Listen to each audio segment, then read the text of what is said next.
Bismillahirrahmanirrahim.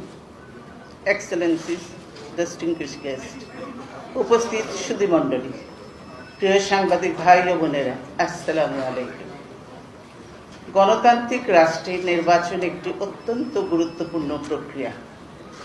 নির্বাচনের মাধ্যমে জনগণ বিভিন্ন বিষয়ে তাদের মতামত ব্যক্ত করেন, রাষ্ট্র পরিচালনার জন্য প্রতিনিধি নির্বাচন করেন। আর তাই নির্বাচনকে বলা হয় গণতন্ত্রের অন্যতম প্রধান বাহন, অপরিহার্য অনুষঙ্গ। এমন একটি অত্যন্ত গুরুত্বপূর্ণ প্রক্রিয়া সম্পাদনের জন্য যারা দায়িত্বপ্রাপ্ত হবেন, নিঃসন্দেহে তাদের নিরপেক্ষতা, যোগ্যতা এবং দায়িত্ব পালনের দৃঢ়তা প্রশ্নাতীত হতে হবে।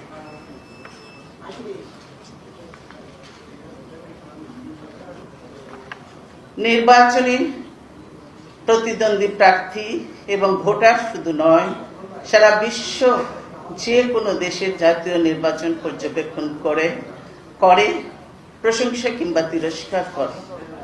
দুর্ভাগ্যক্রমে বাংলাদেশে বিশেষ করে গত দুইটি জাতীয় নির্বাচনে এবং গত কয়েক বছরের অনুষ্ঠিত স্থানীয় সরকার নির্বাচনে নির্বাচন কমিশনের প্রশ্নবিদ্ধ ভূমিকা এবং পক্ষপাতমূলক আচরণ দেশের নির্বাচন ব্যবস্থা সম্পর্কে জনগণকে হতাশ, আস্থাহীন এবং ক্ষুব্ধ করে তুলেছে।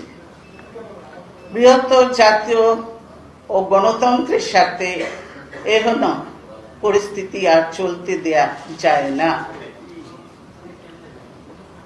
জনগণ পরিস্থিতির ইতিবাচক পরিবর্তন চায়। তারা নির্বাচন কমিশনের নিরপেক্ষতা, সক্ষমতা এবং দায়িত্ব পালনে ন্যায়পরায়ণতা দৃঢ়তা দেখতে চায়। তারা চায় অবাধ, সুষ্ঠু, নিরপেক্ষ এমন একটি অংশগ্রহণমূলক নির্বাচন যেখানে তারা নির্বিঘ্নে ভোটের মাধ্যমে কিংবা সংবিধান স্বীকৃত মৌলিক অধিকার প্রয়োগ করতে পারে এবং তাদের দেয়া রায় যেন কৌশলে কেউ বদলে দিতে না পারে। বর্তমান রাজনৈতিক সংকট নিরসনে নির্বাচনকালীন নিরপেক্ষ সরকারের অধীনে একটি স্বাধীন নির্বাচন কমিশনের পরিচালনায় সকলের নিকট গ্রহণযোগ্য জাতীয় নির্বাচন অনুষ্ঠানের জন্য একটি স্থায়ী ব্যবস্থা প্রণয়ন বাঞ্ছনীয়। আগামী ফেব্রুয়ারি মাসে বর্তমান বিতর্কিত নির্বাচন কমিশনের মেয়াদ শেষ হবে। অবাধ, সুষ্ঠু ও নিরপেক্ষ নির্বাচন অনুষ্ঠানের জন্য একটি নিরপেক্ষ, সৎ, সাহসী, দক্ষ নির্বাচন কমিশন গঠন করার কোনো বিকল্প নেই।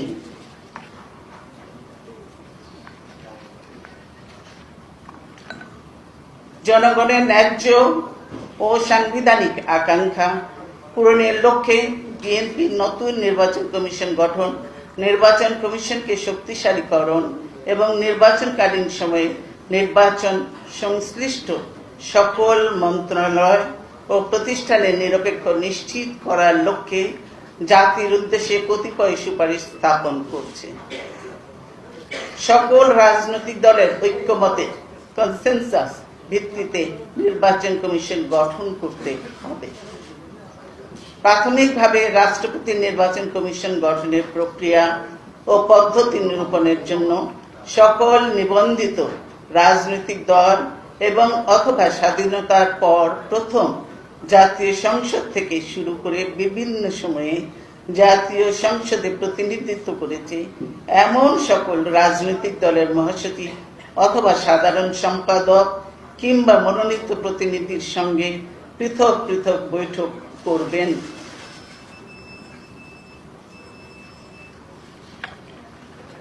তবে দেশে যেহেতু এই মুহূর্তে দুটি প্রধান রাজনৈতিক জোট, বিএনপির নেতৃত্বে 20 দলীয় জোট এবং আওয়ামী লীগের নেতৃত্বে মহাজোট বিদ্যমান, সেহেতু এই দুই জোটের পক্ষ থেকে একজন করে মূল প্রতিনিধি এবং তাকে সহায়তা দানকারী আরো 2 জন প্রতিনিধি উপস্থিত থাকতে পারবেন। রাষ্ট্রপতি নাগরিক সমাজের মধ্যে হতে সৎ, যোগ্য ও দল নিরপেক্ষ প্রতিনিধিদেরকেও আলোচনায় যুক্ত করতে পারবেন।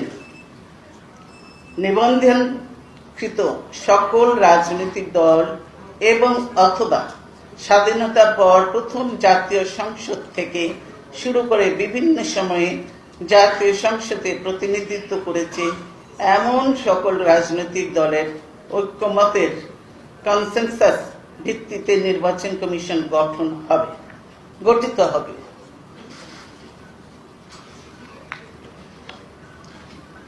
প্রধান নির্বাচন কমিশনার ও অন্যান্য কমিশনারদের যোগ্যতা, অযোগ্যতা ও মনোনয়নের প্রশ্নে ঐক্যমত্য কনসেনসাস প্রতিষ্ঠিত না হওয়া পর্যন্ত নিবন্ধনকৃত রাজনৈতিক দল এবং অথবা স্বাধীনতার পর প্রথম জাতীয় সংসদ থেকে শুরু করে বিভিন্ন সময়ে জাতীয় সংসদে প্রতিনিধিত্ব করেছে এমন সকল রাজনৈতিক দল নিয়ে আলোচনা অব্যাহত রাখতে হবে। 2.2 নিবন্ধনকৃত সকল রাজনৈতিক দল এবং অথবা স্বাধীনতার পর প্রথম জাতীয় সংসদ থেকে শুরু করে বিভিন্ন সময়ে জাতীয় সংসদে প্রতিনিধিত্ব করেছে এমন সকল রাজনৈতিক দলের সাথে রাষ্ট্রপতি কর্তৃক অনুষ্ঠিত বৈঠকের সম্মত কার্য বিবরণী এগ্রিড মিটিং মিনিটস এবং বৈঠকে সর্বসম্মতিক্রমে ইউনানিমাস গৃহীত সিদ্ধান্তসমূহ সকল রাজনৈতিক দলের উপস্থিত প্রতিনিধিদের স্বাক্ষরযুক্ত দলিল রূপে রাষ্ট্রপতির কার্যালয় সর্বসাধারণের অবগতির জন্য প্রকাশ করবে। 3. বাছাই কমিটি গঠন। মহামান্য রাষ্ট্রপতি নিবন্ধিত রাজনৈতিক দল সমূহ এবং অথবা স্বাধীনতার পর প্রথম জাতীয় সংসদ থেকে শুরু করে বিভিন্ন সময়ে জাতীয় সংসদে প্রতিনিধিত্ব করেছে এমন সকল রাজনৈতিক দলের ঐক্যমতের ভিত্তিতে একটি বাছাই কমিটি গঠন করবেন। 3.1 বাছাই কমিটি গঠন কাঠামো। রাষ্ট্রপতি সর্বজন শ্রদ্ধেয়, সৎ, নিরপেক্ষ, অভিজ্ঞ, প্রাজ্ঞ এবং নৈতিকতা ও ব্যক্তিত্ব সম্পন্ন ব্যক্তিদের নিয়ে 5 সদস্য বিশিষ্ট একটি বাছাই কমিটি গঠন করবেন।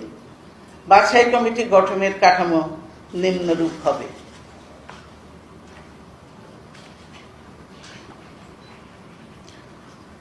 বাছাই কমিটির আহ্বায়ক। 3.1.1 বাংলাদেশের অবসরপ্রাপ্ত এবং কর্মক্ষম একজন সাবেক প্রধান বিচারপতি জ্যেষ্ঠতার ক্রমানুসারে যিনি বিতর্কিত নন এবং অবসর গ্রহণের পর কোনো লাভজনক পদে অফিস অফ প্রফিট অনুষ্ঠিত নহেন বা ছিলেন না। বাছাই কমিটির সদস্য।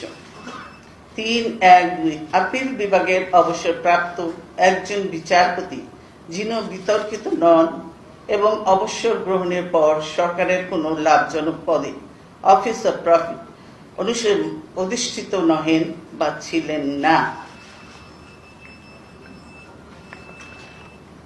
3.1.3 সরকারের অবসরপ্রাপ্ত সৎ এবং দল নিরপেক্ষ একজন সচিব যিনি বিতর্কিত নন এবং অবসর গ্রহণের পর সরকারের কোনো লাভজনক পদে অফিস অফ প্রফিট অধিষ্ঠিত নহেন বা ছিলেন না, তবে অবসরপ্রাপ্ত মন্ত্রিপরিষদ সচিব এবং বিভিন্ন সময়ে প্রধানমন্ত্রীর কার্যালয়ে দায়িত্ব পালন করেছেন এমন কোনো কর্মকর্তা বাছাই কমিটির